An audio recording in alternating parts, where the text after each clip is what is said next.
दर्शकों, बात अब उस अहम खबर की करेंगे जिस खबर को लेकर आप सभी को इंतजार है तब से जब से महाराष्ट्र में चुनावी नतीजे सामने आए हैं। दरअसल महाराष्ट्र में चुनावी नतीजों के बीच मुख्यमंत्री कौन होगा उसको लेकर सियासी सस्पेंस बरकरार है, लेकिन अब खबर यह है कि क्या महाराष्ट्र में मुख्यमंत्री के नाम का ऐलान बहुत जल्द होने वाला है, क्योंकि बीजेपी ने केंद्रीय पर्यवेक्षक तय कर दिए हैं और केंद्रीय पर्यवेक्षक के रूप में बड़ी जिम्मेदारी विजय रूपाणी और निर्मला सीतारमण को मिली है। ये लोग महाराष्ट्र पहुंचने वाले हैं और महाराष्ट्र पहुंचने के बीच सबसे अहम यह है कि बीजेपी की विधायक दल की बैठक और उसमें अपना नेता चुना जाएगा। कल बीजेपी विधायक दल की बैठक होगी और उस बैठक में यह नाम तय होगा कि आखिर महाराष्ट्र का मुख्यमंत्री होगा कौन, जिसको लेकर पिछले कई दिन से सस्पेंस बरकरार है। तो चलिए दर्शकों, आगे बढ़ेंगे। दरअसल पंजाब में शिरोमणि अकाली दल को अकाल तख्त ने बड़ा झटका दिया है। अकाल तख्त ने सुखबीर सिंह बादल को उनके शासन के दौरान की गई गलतियों के लिए दोषी पाते हुए उन्हें सजा सुनाई है। अकाल तख्त के सामने सुखबीर सिंह बादल ने खुद अपने आरोपों को स्वीकार किया है, जिसके बाद अब अकाल तख्त ने सुखबीर सिंह बादल समेत उनके साथियों को सजा सुनाई हो। और यह सजा है कैसी, इस रिपोर्ट के जरिए आपको बहुत विस्तार से बताते हैं।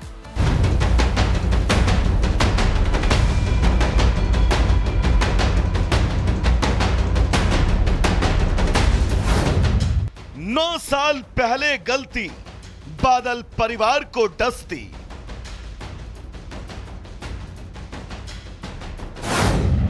फक्रे कौम सम्मान अब वापस लेने का ऐलान।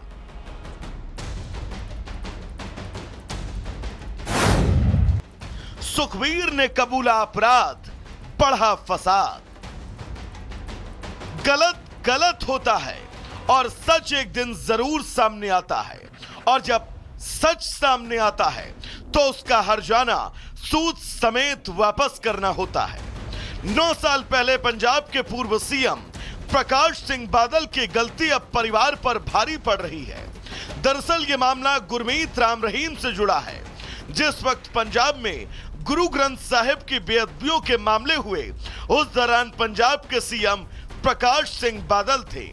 आरोप है कि जत्थेदार साहिबों पर गुरमीत राम रहीम को माफी के लिए दबाव बनाया गया, जिसे पूर्व डिप्टी सीएम सुखबीर सिंह बादल ने कबूल कर लिया है। इस काम में दिवंगत मुख्यमंत्री प्रकाश सिंह बादल भी शामिल थे, लिहाजा प्रकाश सिंह बादल को दिया गया फक्रे कौम वापस लिया जाता है। अब भी हमने बड़ी समर्पण भावना से सारा कुछ अपनी जो है झोली में डाला था। जो तख्त के ऊपर सिंह साहब ने फैसला किया हम स्वीकार करते हैं। जो सेवा लगाई गई है, जो तनख्वाह लगी है, वो पूरी करेंगे।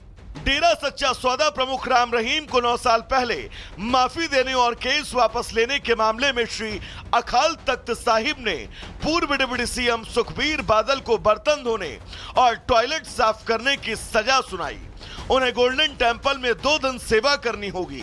श्री अकाल तख्त साहिब में तनखैया घोषित हो चुके सुखबीर बादल और उनके तत्कालीन कैबिनेट में रहे मंत्रियों को धार्मिक सजा सुनाई गई।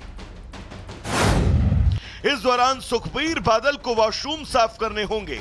सुखबीर सिंह बादल को 1 घंटे तक जूठे बर्तन साफ करने होंगे, साथ ही 1 घंटे तक कीर्तन सुनना होगा। सुखबीर सिंह को सजा के दौरान किसी भी तरह के समागमों में बोलना मना है।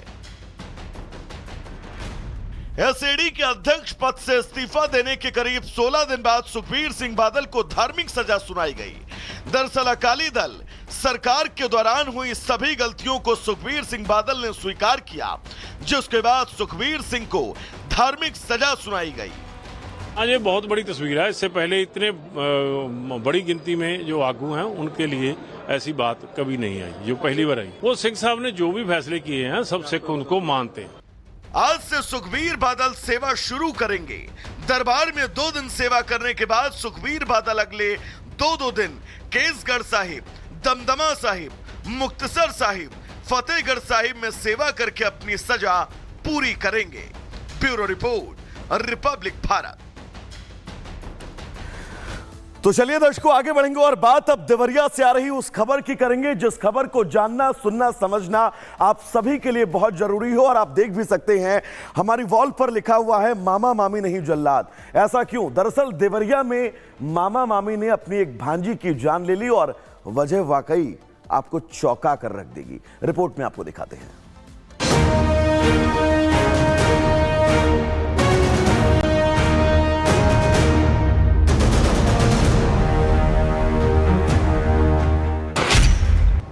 मंत्र का जाल मासूम के लिए बना काल। यूट्यूब पर सीखी तंत्र विद्या, मामा मामी ने कर दी हत्या। यूपी के देवरिया में उस समय सनसनी फैल गई जब 12 साल की मासूम बच्ची की मौत का सच सामने आया। तस्वीरों में दिख रहे ये दो लोग उसी मासूम के पिता के मामा और मामी हैं जिन्होंने न सिर्फ एक बच्ची का कत्ल किया बल्कि उसके साथ कई रिश्तों की भी बलि चढ़ा दी। दरअसल ये हत्या तंत्र मंत्र और अंधविश्वास के प्रभाव में आकर अंजाम दी गई। मामला देवरिया के भटनी थाने का है जहां 26 नवंबर की रात हुए इस ब्लाइंड मर्डर केस का खुलासा पुलिस ने महज 5 दिन के अंदर कर दिया। 27 नवंबर की सुबह एक बच्ची का शव मिला जिसकी पहचान भटनी में ही भरहे चौराहा के रहने वाले अवधेश यादव की 12 वर्षीय बेटी के रूप में हुई। अवधेश यादव अपनी रिश्तेदारी में शादी में आए थे।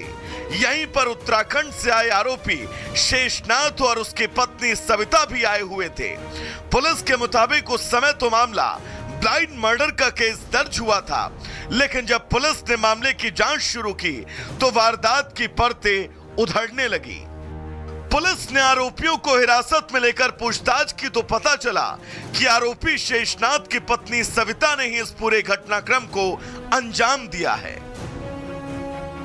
उनको बताया है कि जो सविता जो इस मृतका के पिता की मामी है, उनको स्वप्न में कोई देवी का विजन आता था और देवी ने उन्हें स्वप्न में ये कहा कि अगर वो किसी इंसान की बलि देंगे, किसी बालिका की, तो उनका जो लड़का संजय, जो वो बताते हैं कि थोड़ा उसको मानसिक रूप से कुछ समस्या है, तो वो समस्या ठीक हो जाएगी। और इसी चीज़ को लेकर उन्होंने शादी के समारोह में, चूंकि सब लोग व्यस्त थे, उसका फ़ायदा उठाकर बच्ची को बहला फुसलाकर अपने घर पर उसको बुला लिया और फिर गला काटकर उसकी उन्होंने हत्या की। फिलहाल पुलिस ने मामले से जुड़े दोनों आरोपियों और हत्या में इस्तेमाल किए गए हथियार को बरामद कर लिया है। पुलिस ने आरोपियों की निशानदेही पर खून से सने कपड़े भी बरामद कर लिए। बेहद उलझे इस मामले का सटीक खुलासा करने के लिए डीआईजी गोरखपुर ने मामले की जांच कर रही पुलिस की टीम के लिए 50,000 रुपए इनाम की घोषणा भी की। आरोपियों को भले ही गिरफ्तार कर जेल भेज दिया गया हो और उनको उनके किए की सजा मिल गई हो, लेकिन यहाँ एक सवाल उठता है कि आज के वैज्ञानिक युग में जब हमारा देश चांद तक पहुंच चुका है, तब किसी मासूम की जान एक सपने में देखी हुई किसी भविष्यवाणी या आदेश पर कैसे ली जा सकती है? Bureau report, Republic Bharat. तो चलिए दर्शकों, गुड मॉर्निंग भारत में आगे बढ़ेंगे और बात महायुद्ध से जुड़ी करेंगे। दरअसल महायुद्ध से जुड़ी बड़ी खबर मिडिल ईस्ट से आ रही है, जहां पर आपको बता दें कि लेबनान पर इजराइल की एयर स्ट्राइक लगातार जारी है। इजराइल रुकने का नाम नहीं ले रहा है। नॉन स्टॉप हिजबुल्लाह के कई ठिकानों पर बमबारी कर रहा है। लेबनान और बेका में ये भीषण बमबारी इजराइल की तरफ से की गई है और ये उस बमबारी की तस्वीर और आवाज, जिस आवाज को सुनकर आप इस डर और जलजले की दहशत को बहुत आसानी से समझ सकते हैं। हिजबुल्लाह के उस हमले का जवाब इजराइल ने दिया है, जिसने इजराइल को कहीं ना कहीं से परेशान किया था और अब हिजबुल्लाह के कई ठिकानों को चिन्हित किया गया और अब यहां पर बमबारी।